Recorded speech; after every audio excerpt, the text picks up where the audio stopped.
Marie Colvin was one of those war journalists of such steely resolve that she once blagged her way past an Iraqi military checkpoint claiming to be a nurse using nothing but a gym membership card. I've not got any kind of point to make with that or anything, I just thought it was stone cold badassery and I respect the hell out of it. This movie's great.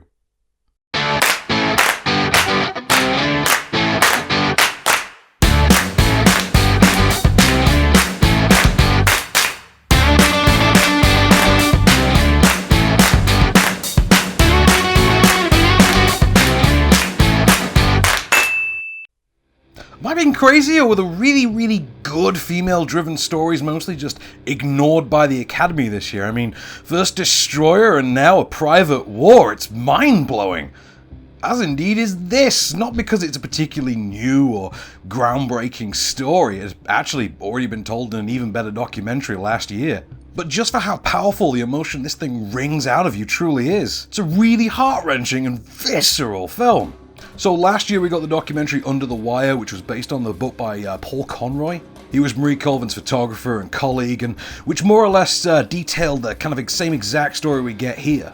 That story follows Colvin as she becomes more and more steadfast in her determination to, expose the horrors of war to audiences the world over and shine a light on conflicts that which otherwise kind of fade into the background. You know the kind of thing, we kind of see it all the time still now, and in fact Colvin's ultimate prize was coverage of the conflict in Syria, and that's pretty much still going on today, nearly a decade later. Of course, being a 50-ish gravel-voiced American chain smoker with an eye patch, they had to cast Rosamund Pike, right?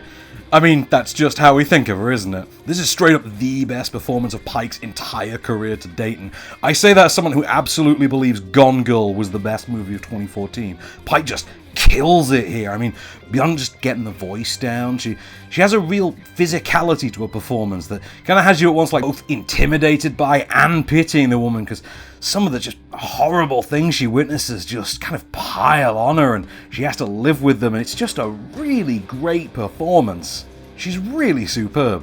As indeed is, and believe me, I'm dying inside as I say this, Jamie Dornan as Paul Conroy. He's less prominent a role than Pike's, obviously, but he kills it anyway. He delivers the goods. Kind of same as Rosamund Pike. He's got the voice, the unsettled presence. You can feel the weight of what he's seen on him. It's a great performance, and he has really good chemistry with Pike. They just really sell the bond between the two of them. In fact, there's this point at which she tells her editor that she and Paul Conroy have become close, and you sit there as the audience and kind of look at it and go, dude, you couldn't tell that, really?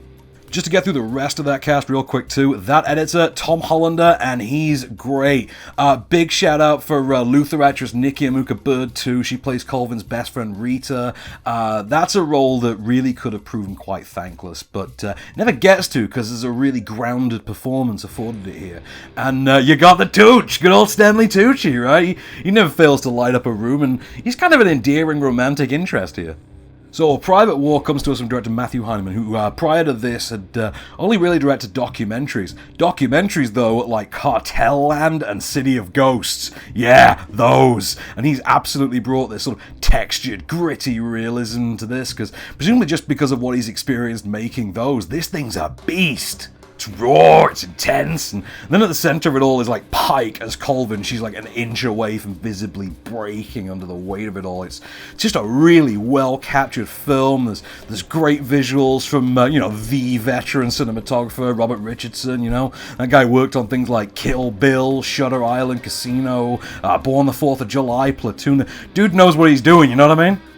Weirdest thing though, despite being a really intense and moving war drama, A Private War is pretty damn funny too, and in all the best ways, thanks to the really sharp work on the page from Arash Amel, which makes him also being the credited writer of Grace of Monaco possibly the most bewildering thing this side of Jeremy Renner running a thriving property renovation business. It really is though. There's a sharp wit in there, there's some cut and dialogue to go alongside some of the deeper, more profound musings that are on offer, and I really dug how I could be just utterly broken one minute but still given a chance to laugh my ass off before they carry on.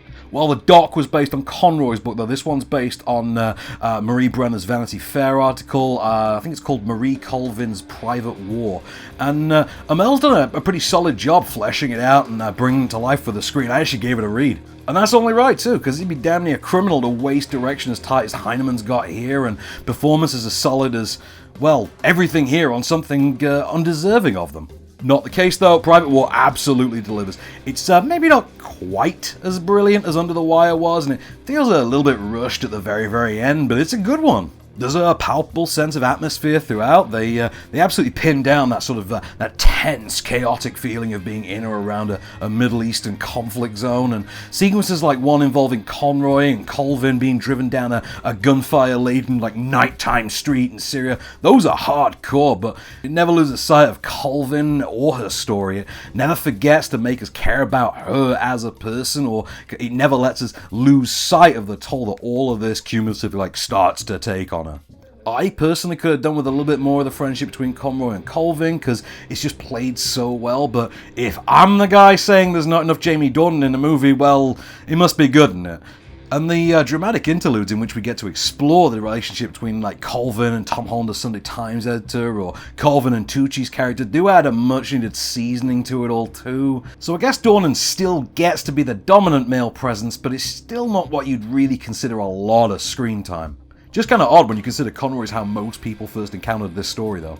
You will laugh and you will cry at times, but mostly you'll just be gripped. This is top-notch stuff. Pike's outright golden in it. Supporting cast are all first-rate, the script's good, the direction's tight, the visuals are immense at times. 4 stars. I'm definitely going to watch this again. I mean, I'm going to watch Under the Wire first, but I will be seeing this again. It's that good.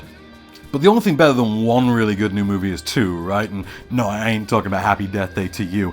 Jellyfish, the feature debut of writer-director James Gardner. This drops one of the most intriguing concepts I've heard in a while, so bust this. It's Billy Elliot, but with stand-up comedy instead of ballet. And also I, Daniel Blake, with a teenage girl. Also kind of reminded me a teeny bit of Fish Tank, but to be honest, that could just be because it's so rare to see a Brit flick focus on a 15-year-old girl. Said girl is here played by Liv Hill, who I didn't instantly recognize or anything, but according to IMDb, she was in The Little Stranger. Doesn't really mean anything though, because, it's IMDb. I'm shocked she's not listed as having been the president of Libya at some point. Anyway, Liv Hill is absolutely tremendous in this. She plays Sarah Taylor, a Margate schoolgirl with all the responsibilities of caring for a family. That includes a pair of younger twin siblings and a mother with near crippling mental health issues.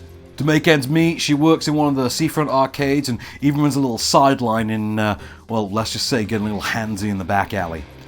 Enter Cyril Henry. As something of a compassionate drama teacher, he set Sarah the assignment of exploring stand-up comedy for the school talent show, basically as a way of refining her innate ability to run her mouth and just unfurl a rant completely on the cuff. I can so relate.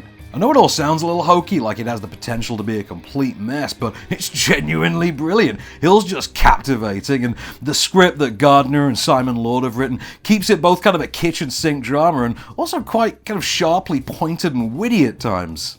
I mean, it's absolutely all on Hill and Gardner. She plays it to perfection. Outside of just the dramatic heft, there's things like a great moment in which she discovers Frankie Boyle for the first time, for instance. And when the story calls for her to really step up, both figuratively and literally, you can basically hear them sharpening the EE Rising Star nomination ladder for when she lands that inevitable prestige role in a few years' time. But Gardner, meanwhile, wow! He and the cinematographer, Peter Richards, they work a treat here. There's a lot of handheld stuff and a great visual sense for the sort of dilapidated seafront community. It's a hell of an immersive, engaging experience. I thought it was just terrific. Unquestioned 4 stars. I just think Jellyfish is great. It seems to have arrived with next no critical fanfare save for The Good Doctor, and that's just mystifying to me. This is first-rate, top-shelf, terrific British drama. If you get the chance to see it, absolutely do. I mean, I could see it being on Film 4 in 6 months' time otherwise, and in that case, you'd be a fool not to watch it then either. Really impressive film.